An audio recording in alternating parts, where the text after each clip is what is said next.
अंदाज में खबरें। किसान आंदोलन के बीच दिल्ली के सिंघू बॉर्डर पर बवाल हो गया है। आज करीब 1 बजे नरेला की तरफ से आए लोग धरनास्थल पर पहुंचे और नारेबाजी करते हुए किसानों से बॉर्डर खाली कराने की मांग करने लगे। ये लोग किसानों के टेंट तक पहुंच गए और उनकी जरूरत के सामान तोड़ दिए। इसके बाद किसानों और लोगों के बीच झड़प शुरू हो गई। दोनों ओर से पथराव भी हुआ। पुलिस ने बीच बचाव की कोशिश की, लेकिन स्थिति बिगड़ते देख लाठीचार्ज कर दिया और आंसू गैस के गोले छोड़े। इस झड़प में कई लोगों को चोटें भी आई हैं। कुछ पुलिसकर्मियों को भी गंभीर चोट लगी है। एक एसएचओ पर तलवार से हमला किया गया।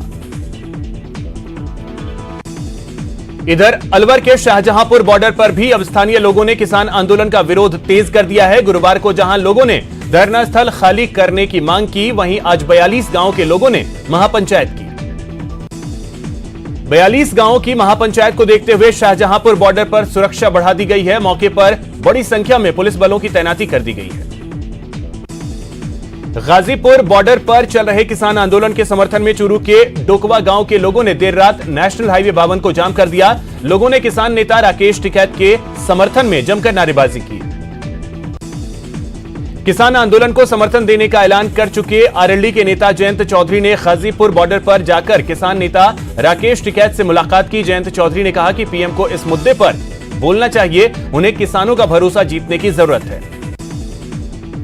गाजीपुर बॉर्डर पर धरने पर बैठे किसान नेता राकेश टिकैत ने आंदोलन जारी रखने का ऐलान किया है। उन्होंने सरकार पर साजिश रचने का आरोप लगाया। भारतीय किसान यूनियन के प्रधान नरेश टिकैत ने मुजफ्फरपुर में किसान महापंचायत बुलाई है। मुजफ्फरनगर में महापंचायत बुलाई है। नरेश टिकैत ने कहा है कि बैठक में आंदोलन पर बड़ा फैसला लिया जाएगा। दिल्ली में 26 जनवरी को हुई हिंसा में यूएपीए और देशद्रोह का केस दर्ज होने के बाद साजिश की जांच के लिए स्पेशल सेल का गठन किया गया है।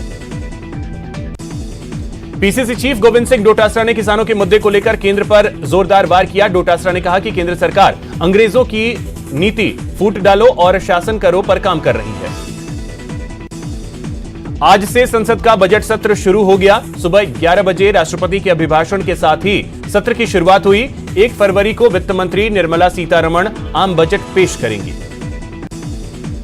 अभिभाषण में राष्ट्रपति ने 26 जनवरी को लाल किले पर हुए तिरंगे के अपमान को दुर्भाग्यपूर्ण बताया। उन्होंने कहा कि जो संविधान सभी को अभिव्यक्ति की आजादी देता है, वही संविधान सभी को कानून का पालन करने के लिए भी कहता है। कृषि कानूनों पर राष्ट्रपति ने कहा कि इन कानूनों से किसानों को फायदा होगा। उन्होंने कहा कि कई राजनीतिक दलों ने समय समय पर कृषि कानूनों का समर्थन किया था। उन्होंने कहा कि सरकार इन कानूनों को लेकर सुप्रीम कोर्ट के निर्देशों का पालन करेगी। राष्ट्रपति ने अभिभाषण में केंद्र सरकार के कामकाज का उल्लेख किया। उन्होंने कहा कि संसद का यह सत्र बहुत ही महत्वपूर्ण है। उन्होंने कहा कि भारत ने सभी लक्ष्य को पूरा किया। राष्ट्रपति ने कोरोना संकट के दौरान किए गए कामों के लिए सरकार और देश के लोगों की सराहना की। उन्होंने कहा कि विपरीत परिस्थितियों में देश के लोगों ने साहस दिखाया और हर आपदा का सामना किया। उन्होंने केंद्र की आयुष्मान योजना को अत्यंत ही अहम बताया। उन्होंने कहा कि आयुष्मान योजना से गरीब लोगों को मुफ्त इलाज मिल रहा है। राष्ट्रपति ने स्वास्थ्य के क्षेत्र में किए गए कामों की चर्चा की। उन्होंने कहा कि पिछले 6 सालों में मेडिकल सीटों में 50,000 की बढ़ोतरी हुई है। राष्ट्रपति ने कहा कि आत्मनिर्भरता की सोच के सकारात्मक बदलाव भी देखने को मिल रहे हैं और कई वस्तुओं का देश में ही उत्पादन शुरू हो गया है।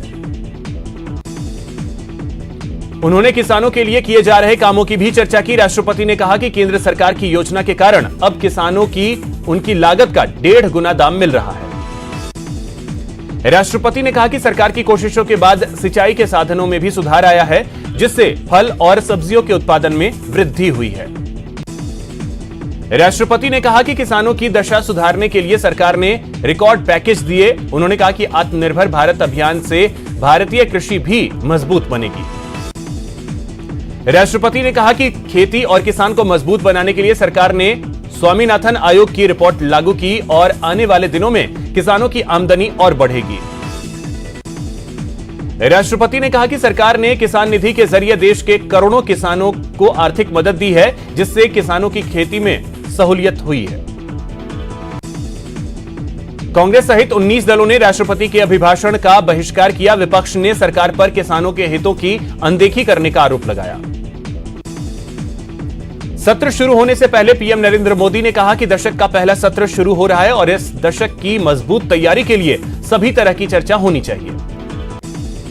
पीएम ने कहा कि भारत के उज्जवल भविष्य के लिए यह दशक बहुत ही महत्वपूर्ण है। आजादी के दीवानों ने जो सपने देखे थे उन्हें तेज गति से पूरा करने का यह स्वर्णिम अवसर है। पीएम ने कहा कि लोकतंत्र की सभी मर्यादाओं का पालन करते हुए सभी प्रकार के विचारों पर मंथन हो। उन्होंने कहा कि जन आकांक्षाओं को ध्यान में रखते हुए इसे हम आगे बढ़ाएंगे। पीएम ने कहा कि भारत के इतिहास में पहली बार हुआ है कि 2020 में एक नहीं बल्कि अलग अलग पैकेज के रूप में एक प्रकार से 4 से 5 मिनी बजट देना पड़ा। इसलिए यह बजट भी उन बजट की श्रृंखला में ही देखा जाएगा, यह मुझे पूरा विश्वास है। संसद के बजट सत्र के सुचारू रूप से संचालन के लिए लोकसभा अध्यक्ष ओम बिरला ने आज सर्वदलीय बैठक बुलाई है। यह बैठक राष्ट्रपति के अभिभाषण के बाद ही होनी है। कोरोना महामारी के बीच यूएन महासचिव एंटोनियो गुतेरेस ने भारत की जमकर तारीफ की है। उन्होंने कहा कि नई दिल्ली को ग्लोबल वैक्सीनेशन अभियान में अहम भूमिका निभानी चाहिए। UN secretary general Antonio Guterres ने गुरुवार को न्यूयॉर्क में वैक्सीनेशन कराया। यूएन चीफ ने ब्रॉन्क्स के वैक्सीन सेंटर में मीडिया के सामने वैक्सीनेशन कराया। उन्होंने कहा कि मैं खुशकिस्मत हूं और उन लोगों का शुक्रिया अदा करता हूं जिन्होंने मुझे वैक्सीनेट किया। पत्रकार डेनियल पॉल के हत्यारे उमर शेख की रिहाई के आदेश के बाद अमेरिकी विदेश मंत्री टोनी ब्लिंकेन ने कहा कि पाकिस्तानी सुप्रीम कोर्ट का यह फैसला आतंकवाद के पीड़ितों का अपमान है। ब्लिंकेन ने यह भी कहा कि अमेरिका भी उमर शेख को सजा देने के लिए पूरी तरह से तैयार है। गहलोत सरकार ने बड़ा फैसला लेते हुए पेट्रोल डीजल पर वैट में 2% की कमी कर दी है, जिससे पेट्रोल ₹1.35 और डीजल ₹1.32 प्रति लीटर सस्ता हो गया है। भीलवाड़ा में जहरीली शराब पीने से 4 लोगों की मौत हो गई, जबकि 5 लोगों की हालत गंभीर बताई जा रही है। अस्पताल में सभी का इलाज चल रहा है।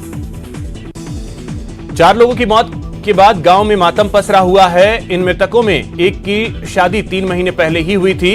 इलाजरत शख्स ने बताया कि उसके घर कुछ मेहमान आए थे जिन्हें हथकड़ शराब बनाने वाले के यहां ले गया था। इस घटना के बाद आबकारी विभाग हरकत में आया है। आबकारी विभाग ने मानपुरा इलाके में देसी शराब की सभी दुकानों को सीज कर दिया।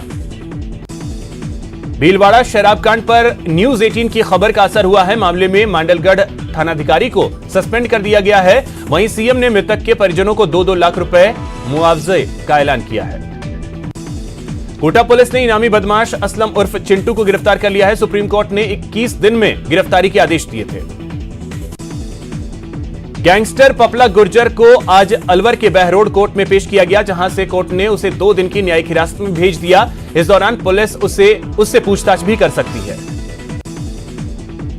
श्रीगंगानगर में एक नाबालिग लड़के ने 5 साल की मासूम के साथ दुष्कर्म किया। लोगों ने आरोपी को पकड़कर पुलिस के हवाले कर दिया। अजमेर के गंज थाना इलाके में एक शव मिलने से सनसनी फैल गई। शव के चेहरे पर चोट के निशान हैं। भरतपुर के बयाना में चोरों ने एक ज्वेलरी के दुकान में चोरी की। चोरों ने दुकान का शटर और गैस कटर से काट दिया और 5 लाख के जेवरात चुरा लिए। कोटा के भीमगंज मंडी ज्वेलरी शॉप से लाखों की चोरी मामले में पुलिस के हाथ अभी भी खाली हैं। वारदात का सीसीटीवी फुटेज भी सामने आया है, लेकिन पुलिस के हाथ अभी तक कोई सुराग नहीं लगा है। भरतपुर के हरिकिशन पब्लिक स्कूल में एक बड़ा हादसा होते होते बच गया, जब ऊपरी मंजिल पर निर्माण कार्य के दौरान छज्जा गिर गया और 2 मजदूर छज्जे सहित नीचे आ गिरे। हालांकि मजदूरों को ज्यादा चोट नहीं आई। दौसा में एक मनचले को लड़की छेड़ना महंगा पड़ गया। लड़की ने मनचले की तबीयत से पिटाई की और दोबारा इलाके में न दिखने की चेतावनी दी। भरतपुर में कैथवाड़ा थाना पुलिस ने 11 गौवंशों को मुक्त करवाया, साथ ही 2 गौ तस्करों को भी गिरफ्तार किया। उदयपुर की अंबा माता इलाके में एक बस ने महिला को टक्कर मार दी। हादसे में महिला की मौके पर ही मौत हो गई। जैसलमेर के पोखरण के मंगलपुरा इलाके में एक मकान में भीषण आग लग गई। इस हादसे में एक महिला गंभीर रूप से झुलस गई। बाड़मेर के जटियो पुराना वास में दीवार ढहने से एक मजदूर की मौत हो गई। मृतक का नाम रावताराम था और वो महाबार मरटाला का रहने वाला था। कोटा में पुलिस ने नाबालिग को अगवा कर दुष्कर्म करने वाले 2 आरोपियों को गिरफ्तार कर लिया है। साथ ही पुलिस ने नाबालिग को भी आरोपियों के चंगुल से छुड़ा लिया। भरतपुर के कामा कस्बे में एक ट्रक ने बाइक को टक्कर मार दी, जिससे बाइक सवार 2 युवकों की मौत हो गई। चूरू के कड़वासर गांव में 2 बच्चों ने जहर मिली मिठाई खा ली, जिससे दोनों बच्चों की तबीयत खराब हो गई। दोनों को अस्पताल में भर्ती करवाया गया। चित्तौड़गढ़ में लुटेरों ने पीएनबी का एटीएम लूटने की कोशिश की, जिसमें नाकाम होने के बाद बदमाशों ने बैंक के मेन गेट का ताला तोड़ दिया, लेकिन लूट में नाकाम रहे। पुलिस सीसीटीवी फुटेज के आधार पर बदमाशों की तलाश कर रही है। गुरुवार को प्रदेश के 90 निकाय सीटों पर मतदान संपन्न हो गया, लेकिन नतीजे आने से पहले ही बूंदी में बीजेपी और कांग्रेस ने अपने अपने बाड़ेबंदी शुरू कर दी है। दौसा में बिजली विभाग की टीम पर हमले के विरोध में बिजली कर्मियों ने प्रदर्शन किया। उन्होंने आरोपियों के खिलाफ कार्रवाई की मांग की। पशु चिकित्सा तकनीकी कर्मचारी संघ ने पशुधन सहायक की भर्ती की मांग को लेकर भरतपुर में मिनी सचिवालय के सामने प्रदर्शन किया। उन्होंने मुख्यमंत्री के नाम कलेक्टर को ज्ञापन सौंपा। दौसा में no entry for VCR, no entry for MLA लिखे बोर्ड लगा दिए हैं। सांसद किरोड़ीलाल मीणा ने कालवान के ग्रामीणों को संबोधित करते हुए कहा था कि वे अपने गांव में नो एंट्री फॉर वीसीआर और नो एंट्री फॉर एमएलए का बोर्ड लगाएं। राजधानी जयपुर की किरण ने 4 लोगों को जीवन दान दिया है। किरण ने हार्ट, किडनी और लीवर दान किया है, जिसे ग्रीन कॉरिडोर बनाकर ईएचसीसी लाया जाएगा। वहीं जरूरतमंद को हार्ट दान में देने की बात हो रही है, जबकि किडनी और लीवर एसएमएस हॉस्पिटल में रखा जाएगा। नारकोटिक्स विभाग ने चित्तौड़गढ़ जिले के किसानों को 5-5 आरी अफीम की खेती को वाणिज्यिक फसल उत्पादन के रूप में अपनी अनुमति दी है। किसानों की कड़ी मेहनत के बाद अफीम पर सफेद फूल आने लगे हैं। भरतपुर में मुंशी संघ का वार्षिक चुनाव संपन्न हो गया, जिसमें सर्वसम्मति से शैलेश शर्मा को मुंशी संघ का अध्यक्ष चुना गया। भरतपुर में एयू बैंक की ओर से जरूरतमंदों को कंबल बांटे गए। कार्यक्रम में कलेक्टर नथमल डिडेल, नगर निगम आयुक्त राजेश गोयल ने शिरकत की। भरतपुर का स्थापना दिवस पर होने वाले समारोह को लेकर कलेक्टर की अध्यक्षता में बैठक का आयोजन किया गया, जिसमें 19 फरवरी को स्थापना दिवस पर जन सहभागिता को जोड़कर इतिहास से परिपूर्ण कार्यक्रम आयोजित करने का निर्णय लिया गया। भरतपुर के धार्मिक पर्वत आदि बद्री की 3 दिवसीय परिक्रमा शुरू हुई, जिसमें हजारों ग्रामीणों और साधु संतों ने भाग लिया। कोटा में युवा पखवाड़े का रंगारंग सांस्कृतिक कार्यक्रमों के साथ समापन हो गया। स्वामी विवेकानंद जयंती से शुरू हुए पखवाड़े के दौरान कई प्रकार की प्रतियोगिताओं का आयोजन किया गया। किसान कृषि कानून के विरोध में पिछले 1.5 महीने से किसान आंदोलन कर रहे हैं। अब आंदोलन कर रहे किसानों ने महापंचायत करने का फैसला किया है।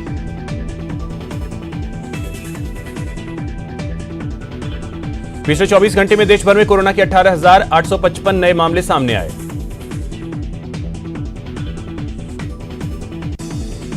वहीं बीते 24 घंटे में कोरोना से 163 लोगों की मौत हुई है, जिसके बाद कोरोना से मरने वालों की संख्या 1,54,000 के पार पहुंच गई। बीते 24 घंटे में 20,756 लोग ठीक हुए हैं, जिसके बाद रिकवर हुए मरीजों की संख्या 1,03,94,000 को पार कर गई। मरुधरा में कोरोना संक्रमण के बादल अब धीरे धीरे छटने लगे हैं। हाल ही में जारी रिपोर्ट के अनुसार देश भर में अब तक 27 जिले कोविड संक्रमण से मुक्त हो चुके हैं। इनमें से 11 जिले राजस्थान के हैं। धौलपुर जिला भी इन्हीं 11 जिलों में शामिल है। कोटा अब जल्द ही कोरोना मुक्त होने वाला है। जिले में अब सिर्फ 388 एक्टिव केस बचे हैं। वहीं कोविड अस्पताल में सिर्फ 41 मरीज ही भर्ती हैं। चूरू में सर्दी का सितम जारी है। यहां दिनों दिन पारा लुढ़कता ही जा रहा है। आज चूरू में पारा 1.7 डिग्री दर्ज किया गया। कोटा जिले में सर्दी का प्रकोप जारी है। गलन भरी हवाओं के कारण जिले में ठिठुरन बढ़ गई है।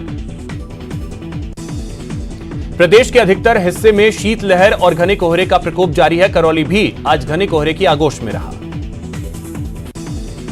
सर्द हवाओं ने भरतपुर में भी आम जनजीवन पर गहरा प्रभाव डाला है। आज सुबह का न्यूनतम तापमान 2.6 डिग्री दर्ज किया गया। प्रदेश के एकमात्र हिल स्टेशन माउंट आबू में पारा अभी भी माइनस में है। मौसम विभाग की माने तो गुरुवार की रात इस सीजन का सबसे सर्द रात रही और न्यूनतम तापमान -4.6 डिग्री दर्ज किया गया। धौलपुर में भी सुबह से ही घना कोहरा छाया हुआ है, जिसकी वजह से लोगों को परेशानी का सामना करना पड़ा। अजमेर में बांग्लादेश आर्मी के 126 जवानों ने गरीब नवाज की दरगाह में जियारत की और मजार पर अकीदत के फूल पेश कर अमन चैन की दुआ मांगी।